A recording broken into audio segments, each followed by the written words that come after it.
half of all dementia cases, half, could have been prevented, not with a drug, not with an expensive supplement, not with some procedure that costs thousands of dollars, with information. That is not my opinion. That is the conclusion of one of the most important medical reports published in the last decade, and the researchers who wrote it include some of the most respected dementia scientists in the world, including Dr. Howard Chertkow, one of Canada's leading Alzheimer's researchers, whose decades of work on dementia risk reduction has fundamentally changed how I practice medicine. And yet, I would bet that most of you watching this video right now have never heard this information from your doctor. Not because your doctor doesn't care. They do. But your doctor has 15 minutes with you, and this conversation takes longer than that. Today, I'm giving you that conversation.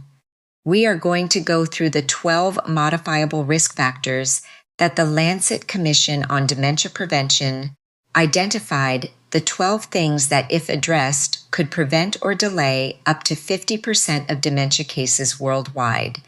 And I'm going to tell you what they are, what they're doing inside your brain, and exactly what you can do about them, starting today, for free.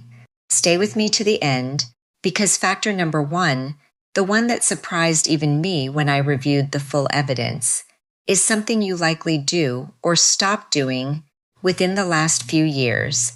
And the research out of University College London suggests it may be the single most powerful window for intervention we have. I'm Jen Reed, a senior health expert. I've spent 31 years with the neurologist unit, the last 22 of them running a memory clinic at a major Canadian university hospital. I have sat across from thousands of patients and their families and delivered diagnoses that changed their lives forever. I got tired of delivering those diagnoses without first giving people the chance to fight back. So let's fight back. Together. Before we get into the list, I want to explain something that most people fundamentally misunderstand about dementia, because this misunderstanding is the reason so many people feel hopeless about it. Most people believe dementia is something that happens to you, that it arrives unbidden at some point in your 70s or 80s, like weather, that it is written in your genes, predetermined, inevitable. That is not what the science shows. Yes, genetics plays a role. Yes, if you carry the APOA4 gene variant, your risk is higher. But here is the critical fact that changes everything. Genes load the gun. Lifestyle pulls the trigger. Think of your brain like a house. The foundation, your genetics, may have a few hairline cracks. But whether that house eventually crumbles depends almost entirely on how well you maintain it over the decades.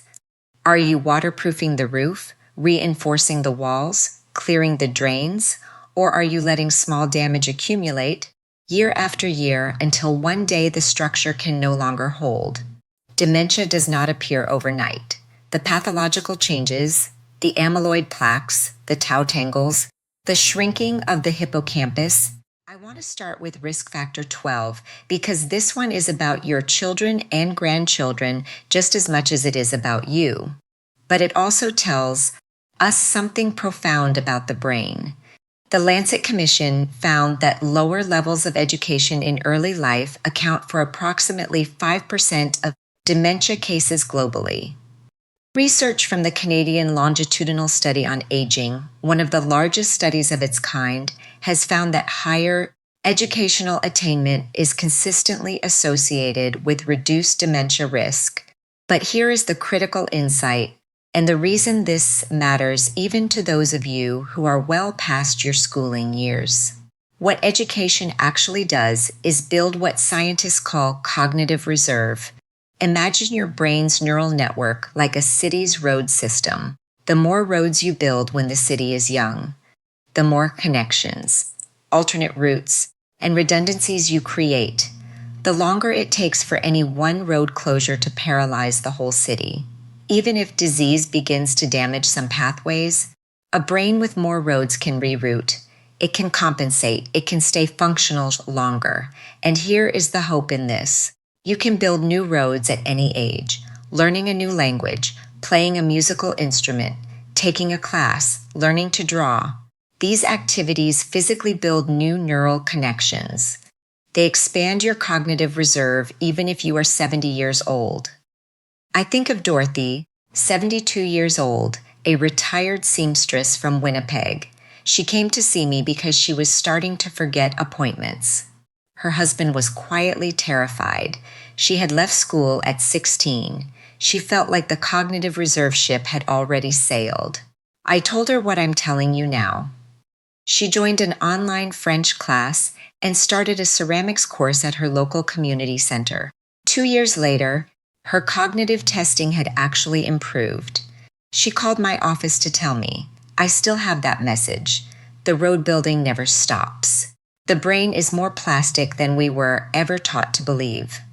Risk factor 11 is the one that shocks almost every patient I tell it to. Untreated hearing loss in midlife is one of the single largest modifiable dementia risk factors identified by the Lancet Commission, accounting for approximately 8% of dementia risk. Research published in the Lancet itself has shown that people with untreated moderate hearing loss have up to 5 times the risk of developing dementia compared to those with normal hearing. 5 times. Why would losing your hearing affect your brain? This is where the biology gets fascinating. Think of your brain like a muscle. When your hearing fades and you stop receiving rich auditory input, the parts of your brain responsible for processing sound begin to atrophy. They shrink from disuse, but it goes deeper than that. When you can no longer clearly hear conversations, your brain has to work enormously harder to fill in the gaps. It strains to understand. It devotes cognitive resources to decoding fragments of speech that should be automatic. Over time, that chronic strain depletes the very cognitive reserves that protect against dementia. And there is a third mechanism, social isolation. When you cannot hear well, you withdraw. Conversations become exhausting. You stop going to social events. You eat more meals alone. And as we will see when we get to social isolation on this list, that withdrawal has its own devastating consequences for the brain. I think of Walter, 68, a retired civil engineer from Calgary. He came to see me after his wife pushed him to come. She said he'd been retreating from family dinners for 2 years. He thought it was just getting older. A simple hearing test revealed moderate hearing loss in both ears that he had been compensating for and hiding for years. He was embarrassed. He felt like hearing aids were for old people. I told him, Walter, refusing a hearing aid to avoid looking old is the fastest way to actually age. Faster. He got the hearing aids. Within 6 months, his wife told me he was a different man. Back at the dinner table. Back in the conversation. If you have not had your hearing checked in the last 2 years, please make that appointment tomorrow. This is not cosmetic. This is neuroprotective. Before I continue, if what you've heard so far has been useful to you, I want to ask one simple thing. If you have a family member, a spouse, a sibling, a friend who is in their 50s, 60s, or 70s, someone you care about, please share this video with them. And if you would like to continue receiving this kind of evidence-based information, the subscribe button is right there. It costs you nothing, and it means I can keep making these conversations available to people who need them. Thank you. Now back to your brain. Risk factor 10. Hypertension in midlife, specifically from your 40s through your 60s, is associated with a significantly elevated risk of dementia later in life. The Lancet Commission attributes approximately 2% of global dementia cases to this factor. But research from SprintMind, a major American trial published in JAMA, found that intensive blood pressure control reduced the incidence of mild cognitive impairment by 19%. 19% from blood pressure management alone. Here is what high blood pressure is actually doing to your brain. Picture the blood vessels in your brain as a network of garden hoses. Now imagine turning the water pressure up far higher than those hoses were, designed to handle day after day, year after year. The walls of those hoses begin to stiffen. Small hoses burst. Tiny strokes occur, so small you never feel them, never know they happened. But each one scars tissue. Each one disconnects a tiny piece of the network. This is called white matter hyperintensity, and it shows up on brain MRI scans as small white spots. I have seen these in patients in their 50s. They had no idea. Their blood pressure had been a little high for years. Nobody had explained what that actually meant. The good news, blood pressure is one of the most modifiable factors on this entire list. Diet, exercise, reducing sodium, managing stress, all of these move the needle. And if medication is appropriate, please take it. This is one area where the pharmaceutical tools we have are genuinely valuable. Risk factor 9 is the one where I always have to be careful because most of my patients over 65 have been told to take it easy. Rest. Don't overdo it. Let your body recover. And that advice, well-intentioned as it is, may be costing some of you years of brain health. Physical inactivity is estimated to account for 2% dementia risk globally, but the individual impact goes far beyond that number. A study published in the British Journal of Sports Medicine following over 1.1 million women over a decade found that those with low cardiovascular fitness had nearly a 90% higher risk of developing dementia than those who were fit. Research from McMaster University in Canada has demonstrated that even moderate aerobic exercise, 150 minutes per week of brisk walking, significantly increases BDNF, brain-derived neurotrophic factor. Let me tell you what BDNF is, because it is one of the most important words in this entire video. BDNF is essentially fertilizer for your brain. It promotes the growth of new neurons, strengthens connections between existing ones, and helps repair damage. Your body produces it naturally, but production drops dramatically with age. And the single most powerful natural stimulus for BDNF production we know of is aerobic exercise. Every brisk walk you take is literally feeding your brain. Every time you get your heart rate up for 20 to 30 minutes, you are bathing your neurons in the very chemical they need to grow and survive. I think of George, 74, a retired postal worker from Hamilton. He'd had a knee replacement 2 years before and largely stopped walking. The knee hurt, he didn't want to make it worse, and nobody had really explained to him that sitting was actually more dangerous at this point than gentle movement. His memory testing when he came to me was showing early concerning signs. I referred him to a physiotherapist, and we designed a walking program together, starting at just 10 minutes a day.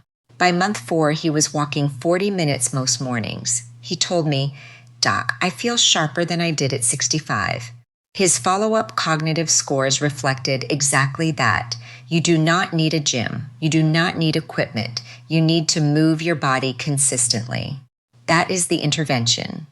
Risk factor 8. Type 2 diabetes is associated with approximately double the risk of developing Alzheimer's disease.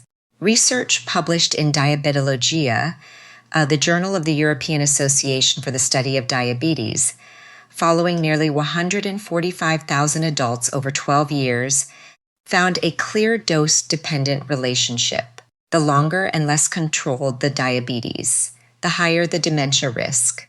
Dementia researchers have begun referring to Alzheimer's disease, informally, as type 3 diabetes. The brain has its own insulin signaling system. When that system breaks down, as it does in insulin resistance, neurons are starved of glucose, which is their primary fuel. They begin to malfunction, they begin to die, and the metabolic inflammation that accompanies insulin resistance creates exactly the environment in which amyloid plaques accumulate most aggressively. If you have type 2 diabetes, managing your blood sugar is not just about your pancreas and your feet. It is directly, measurably protecting your brain. If you have prediabetes, elevated fasting glucose, elevated HbA1c, please treat this with the urgency it deserves. I want to pause here and ask, what was the last HbA1c number your doctor shared with you? If you know it, write it in the comments. You would be surprised how many people in this community have no idea what their number is, and knowing it is one of the most powerful things you can do for your brain health. Risk factor 7. I am going to speak plainly here because I think a lot of people have been given a false sense of permission on this topic. For years, you may have heard that moderate alcohol consumption, a glass of wine with dinner, was actually good for your heart and possibly your brain. Resveratrol, the French paradox. You've heard the stories. The most comprehensive analysis of alcohol and brain health, published in the Lancet in 2018 and involving data from over 28 million people across 195 countries, concluded that the safest level of alcohol consumption for overall health is 0. More specifically to our topic, a study published in the BMJ examining over 9,000 participants found that drinking more than 14 units of alcohol per week, about a bottle of wine, was associated with significantly faster cognitive decline and hippocampal atrophy. The hippocampus is the brain region most critical to memory formation. Alcohol physically shrinks it. I am not here to tell you never to have a glass of wine at Christmas. That is a decision between you and your doctor. But I am here to tell you that the idea that alcohol is protective of brain health has not survived rigorous scientific scrutiny. And if you are currently drinking regularly as a form of stress relief or social habit, that habit deserves a very honest conversation. Risk factor 6. Obesity in midlife, not late life, but specifically in your 40s and 50s, is associated with a meaningfully elevated dementia risk later on. Research from the Whitehall 2 cohort study, following more than 10,000 British civil servants, found that those who were obese at age 50 had a 30% higher risk of dementia in later life. The Lancet Commission attributes approximately 1% of global dementia cases to this factor, but the interaction with other risks, blood pressure, diabetes, inactivity, inflammation, multiplies its effect significantly. Visceral fat, the deep abdominal fat that wraps around your internal organs, is not passive storage. It is metabolically active tissue. It produces inflammatory cytokines, chemical signals that travel through your bloodstream, cross the blood-brain barrier, and trigger neuroinflammation. Think of it as a slow-burning fire deep in your belly that sends smoke signals directly to your brain. This is why waist circumference is actually a more powerful predictor of brain health outcomes than overall body weight. It is not about appearance. It is about what that fat is secreting. The intervention here is not dramatic weight loss. A 5 to 10% reduction in body weight has been shown to significantly reduce inflammatory markers and improve metabolic health. Small, sustainable changes compound powerfully over years. We are about halfway through, and I want to take a moment. If this information is valuable to you, if any part of this has made you think differently about your brain health, please hit the like button. It takes 1 second, and it helps this information reach more people who need it. People in their 50s and 60s who still have a full window of prevention ahead of them. Thank you. Risk factor 5.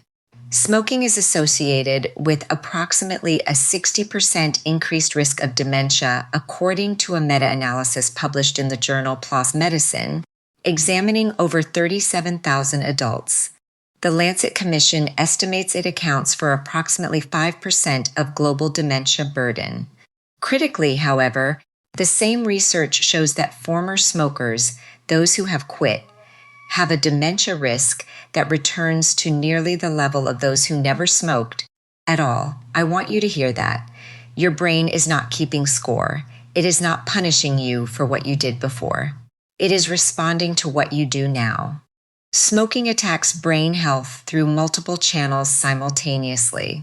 It accelerates atherosclerosis, the hardening of arteries, reducing blood flow to the brain. It creates oxidative stress, flooding brain tissue with free radicals that damage neurons the way rust damages metal.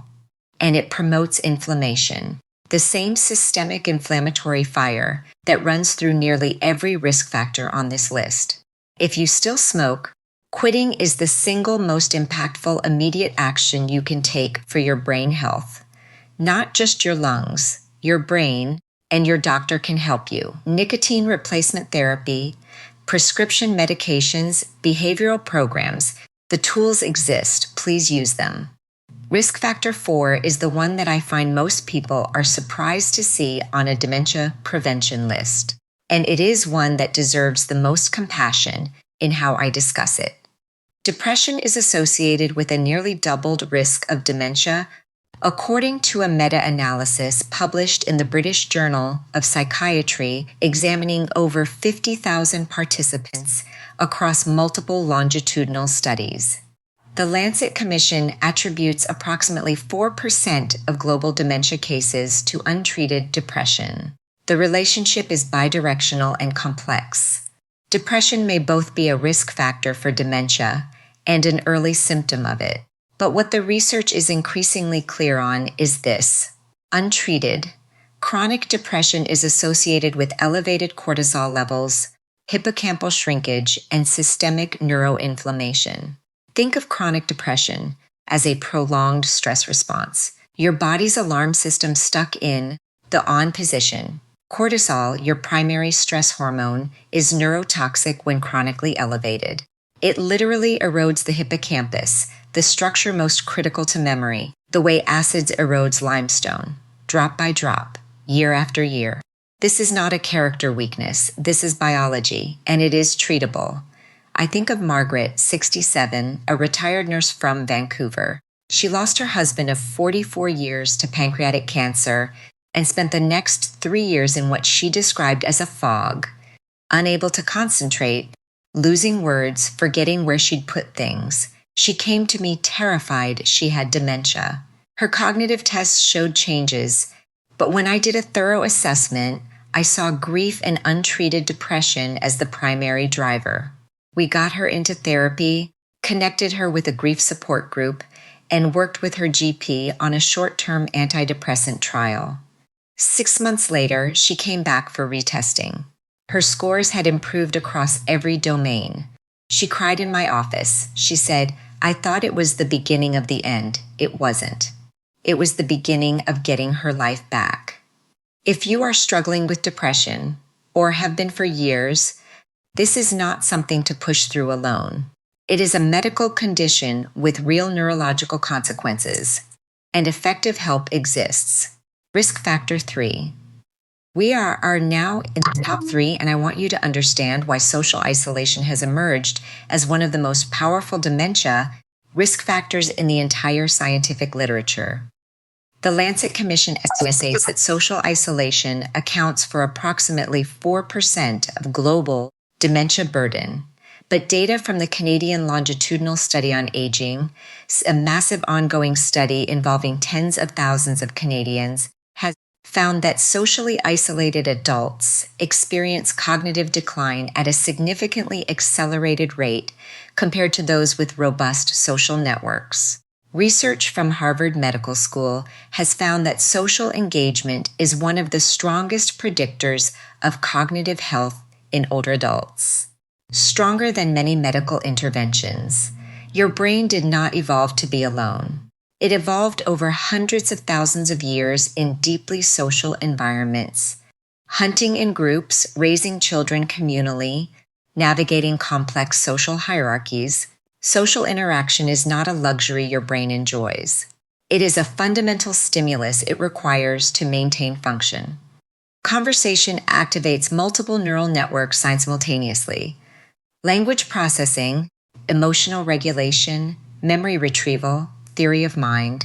When you stop having regular, meaningful conversations, whole networks of your brain go quiet from disuse. Loneliness also triggers the same chronic stress response I described with depression. Elevated cortisol, neuroinflammation, hippocampal shrinkage. The biological pathway is nearly identical. And I want to say something directly to those of you who may be widowed, who have lost friends, who have moved away from family, whose children are busy and far away. Your isolation is not a personal failure. The world has not made it easy for older adults to stay connected. But the data on what that isolation does to your brain means that rebuilding connection is as serious a medical priority as managing your blood pressure, community centers, faith communities, volunteer organizations, walking groups, online book clubs, weekly video calls. The platform is less important than the regularity and the meaning of the connection. I think of Harold, 79, a retired teacher from Saskatoon. His daughter brought him to see me. He had been living alone since his wife died 4 years earlier, eating most meals in front of the television, rarely leaving the house.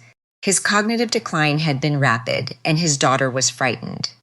After ruling out other causes, I sat with Harold and I asked him directly, "When did you last laugh with someone?" He thought about it for a long time. Then he said, "Not in years." We connected him with a senior men's group at his local community center. They play cards. They argue about hockey. They have lunch together once a week. 6 months later, Harold told me those lunches were the reason he got out of bed in the morning. His cognitive testing stabilized, not because of any medication, because he stopped being alone. Risk factor 2, head injuries, even those that do not result in loss of consciousness, are increasingly recognized as significant risk factors for dementia. A large population-based study published in the Lancet Neurology, examining over 2.8 million people in Denmark over 36 years, found that people who had experienced traumatic brain injury had a 24% higher risk of dementia. Each subsequent injury multiplied the risk further. The mechanism involves the disruption of the blood-brain barrier, the triggering of neuroinflammation, and the acceleration of amyloid and tau accumulation in injured tissue. The practical implications for this audience are specific. Fall prevention is a medical priority, not a vanity concern. If your balance is not what it was, and for many people over 65, it isn't, please tell your doctor. Physical therapy for balance, appropriate footwear, removing hazards in the home, addressing vision changes, reviewing medications that cause dizziness. These are all direct neuroprotective interventions. And for those of you who are still cycling, skiing, riding horses, please wear a helmet every single time, without exception. I told you at the beginning that the number one item on this list was the one that surprised even me. But I want to reframe something for you, because after 31 years of practice, I have come to believe that looking at these 12 factors, a checklist, misses the most important point. These factors do not operate in isolation. They stack. They multiply each other. A person who has untreated hearing loss, mild depression, is socially isolated, and has high blood pressure does not have 4 independent dementia risks. They have a compounding, accelerating cascade. This is precisely what the updated Lancet Commission analysis, building on the original work and incorporating research from teams, including those following Dr. Chertkow's approach to dementia prevention, found in its most recent reporting, that individuals who addressed multiple modifiable risk factors simultaneously saw dramatically greater risk reductions than those who addressed any single factor alone. The combined synergistic effect is the breakthrough insight of this science. Think of dementia risk like a fire. Air pollution, lack of sleep, processed sugar, chronic stress, these are kindling. Hearing loss, isolation, depression, inactivity, these are the fuel. Genetics may be the spark, but a fire cannot sustain itself without all 3 elements. Remove enough fuel, reduce the kindling. And even with the spark present, the fire never catches. Your goal is not to eliminate every single risk. That is impossible. Your goal is to reduce the fuel load so consistently over so many years that your brain never reaches the threshold of irreversible damage. And the research tells us clearly, repeatedly, across dozens of countries and millions of people, that this works. I know something about the people watching this video. I know that many of you have watched a parent disappear before your eyes, that you sat across from someone you loved and realized they could no longer remember your name. And I know that watching that happen, or watching it happen to friends, to neighbors, to people your age, plants a fear so deep that it shapes the way you think about your own future. That fear is valid. That fear is real. But I want to offer you something that I wish every neurologist gave their patients at the beginning of this conversation, not the end. You have more power over this than you have ever been told. The fatalism that has surrounded dementia, the idea that it is simply what happens when you get old enough that your genes have already written your ending. That is not what the science says. The science says something profoundly more hopeful, that the choices accumulating in your body and your brain right now are writing the story of your 80s and 90s, and you are still writing it. You were not built to become a passenger in your own life. Your brain, even now, is capable of building new connections, of healing, of compensating, of reserve. It is waiting for you to give it what it needs. Here is what I want you to do, starting this week. You do not have to do everything at once. You do not have to be perfect. Research tells us that consistent, modest effort across multiple domains outperforms heroic effort in one area every single time. Step 1. Book a hearing test. If you are over 60 and have not had a formal hearing assessment in the last 2 years, make that call tomorrow morning. Not next week, tomorrow. This is arguably the most actionable, highest impact step on this entire list. Step 2. Move your body for 20 minutes every day. Not an intense program, not a gym membership. A consistent daily walk at a pace that makes conversations slightly effortful. That is the dose that the research supports. 20 minutes every day. Step 3. Measure your numbers. Know your blood pressure. Know your HbA1c. Know your waist circumference. You cannot protect what you cannot see. Your family doctor can check all 3 of these at a single appointment. If you have not had a physical in the last year, schedule one. Step 4. Invest in at least one meaningful social connection every single week, not scrolling social media. An actual conversation, in person, on the phone, or on video with someone who matters to you, weekly, without exception. Step 5. If you are struggling with depression, grief, or persistent low mood, tell your doctor. Do not minimize it. Do not wait for it to pass on its own. Treating depression is treating your brain. It is not weakness, it is medicine. These 5 steps, consistent, over time, they are free. They do not require a prescription. They do not require a specialist. They require only the decision to treat your brain health with the seriousness it deserves. Of the 12 risk factors we covered today, which one are you going to address first? Tell me in the comments, and I want to know where you are starting. Because the research on this is clear, the single most important factor in whether people follow through on behavior change is accountability. Writing it down, telling someone, even in a YouTube comment, meaningfully increases follow-through. So tell me, what is your first step? Everything I've shared today is meant to educate and inform. It is not a substitute for your own doctor's guidance, and it is never a reason to stop or change any medication without speaking to your physician first. Dementia risk is complex, individual, and should always be managed in conversation with a qualified healthcare provider. If you have concerns about your own cognitive health or that of a loved one, please speak with your doctor and ask for a referral to a memory clinic or neurologist. If you found this valuable, if there was even one thing in this video that gave you a new way to think about your brain health, I hope you'll subscribe and leave a like. It directly helps this channel to make more educational content. Also, share this with someone in your life who would benefit from knowing any of this, because this conversation does not end here. If you've been following along, be sure to check out the video titled, "Your Brain Deserves Better: 7 Foods Stealing Your Sharpness." It's a crucial follow-up to the dementia prevention tips, and it could help you protect your brain. Go watch it now. Your best years are not behind you. They are waiting for you to claim them. Take care of yourselves.